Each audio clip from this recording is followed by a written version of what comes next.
Many believers. Like for instance, right now, uh, the world is going through amazing situations. For instance, how many of you have been praying about the situation that happened in Baltimore?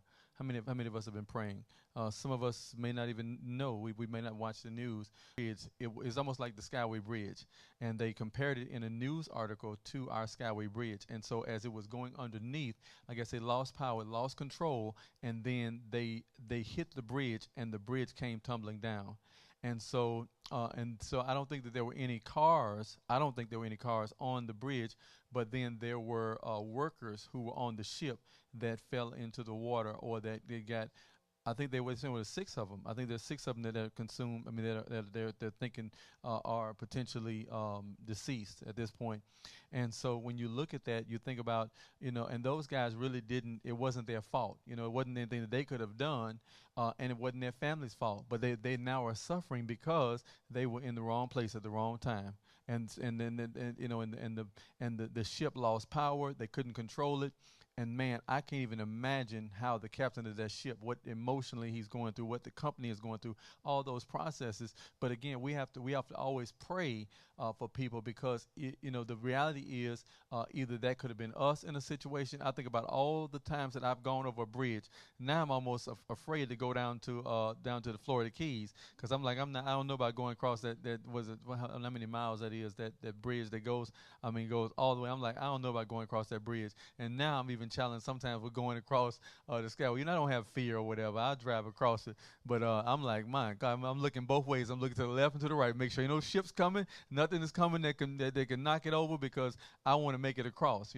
But the reality is that you just never know what situation you're going to be in and when you're going to be there. And this is why we always have to have compassion, and we have to have grace and love, and again, compassion for people when they're going through anything. And we have to do our best to pray for people and be there, because we never know when we'll go through the same situation they're going through. Amen. I was talking to somebody the other day, and they've lost several brothers, several sisters. And I thought about even my situation. I've lost two brothers, a sister, and there was really only five of us. And so and all of them were younger than me. I mean, or except for one. One was older than me, 4 years older, but all the rest of them were like 10, 11 years younger than me. And I'm like, man, you don't, if you've never. And then I talked to another person who had never lost siblings, and they were like, all my siblings are still living. It's just, I don't know what that's like. I don't know what that's like to go through. I can pray for you, but I don't really know what it's like, to the extent that there are some other people that really know what it's like to go through. So I think that's why we get challenged. That's why we go through the mental warfare, so that we can tell people, this is how you make it through. This is how we go through our strength being tested, so then you can tell somebody how to make it through their struggle. It's kind of like you being a mechanic. If I were to tell somebody how to do something, I probably, if I need to tell them how to change the brakes, I couldn't tell them how to change the brake, but you know it automatically. If I were talking about changing the oil, I could probably change the oil on my old car, but on my new car, I have no clue how to do it. You're right. And you said I don't recommend you doing it. Right. So you said, bring it to me. I'll take care of it. I'll make sure it's good. You see what I'm saying? Because you have what? Experience. And so if you hadn't had experience in that area, then you couldn't tell me how to do it, or you couldn't tell me, just like you said, I don't recommend that. I recommend that you bring it to me, and I'll take care of it. You see what I'm saying? And so all of you operate in a different sphere of society and a different expertise. Listen, when I listen to you play, like I was standing in the hall, and I'm like, my God, if it was anointed, it was ministering to my spirit, and I'm like, man, it's just amazing. But if you got me, and I told you I bought a keyboard. But brother, I can't play that thing. I can't. If you pay me to play it, I can't play it. It's sitting in my studio, and it's hooked up. It's connected to everything, but I can't play it. I just can't. It's not my gift. I don't have the training in it. But you trained in it, and then you even have an ear to hear from God what needs to be played at certain times. And man, it's amazing. I was sitting there. I said, man, y'all amazing. I'm looking at y'all, and I'm looking, and he was over there. He was and I giving that look like, man, y'all listen, y'all y'all doing the thing, you know. But again, if you didn't have that experience, you wouldn't be able to do that. Now you can tell somebody else, and you can lead somebody else through the process because what you've got the experience. Does that make sense? And so I think that all the things that we're going through and that we go through in life, again, Jesus, his example, example that he set was to show us how in the flesh to be able to endure different processes and how not to quit and how not to give up and how to stay focused on the assignment that we have and not how not to let our confidence be down. But even when our confidence goes down, our confidence has got to be in him. Amen. Does that make sense to you? No matter what you're doing or what you're facing or what it looks like, your confidence has always got to be in Jesus because he is our confidence. Amen. Anything? All right. Let me run through the crowd really quickly, and we're going to pray, and we're going to get out of here.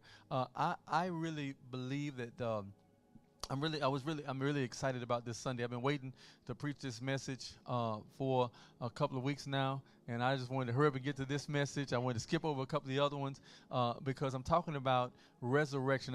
I've never heard anybody preach this. So let me ask some of the biblical scholars that's in the room if any of you just raise your hand if you've ever heard a message called "Resurrection When the Sons of God Arise." Anybody heard a message about the sons of God arising? Any preachers?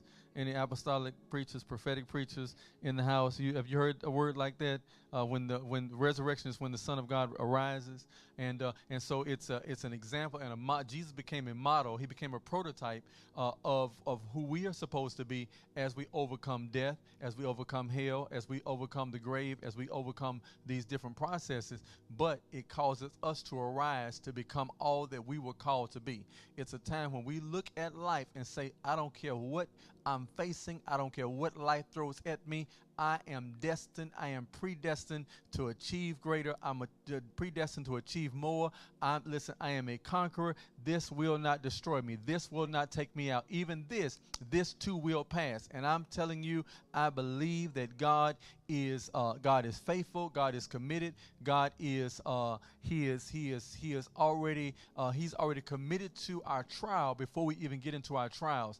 And he says, listen, I'm going to cause you to overcome 100% of the trials that you go through. I told the young person that was talking the other day, I said, I've never seen God beat you. I mean, I've never seen the enemy beat you. I've seen the enemy try you, but I've never seen him beat you. Why? Because God was on your side. And as long as you got God on your side and you got Jesus as an example, man, we can go through anything that we've got to go through because what?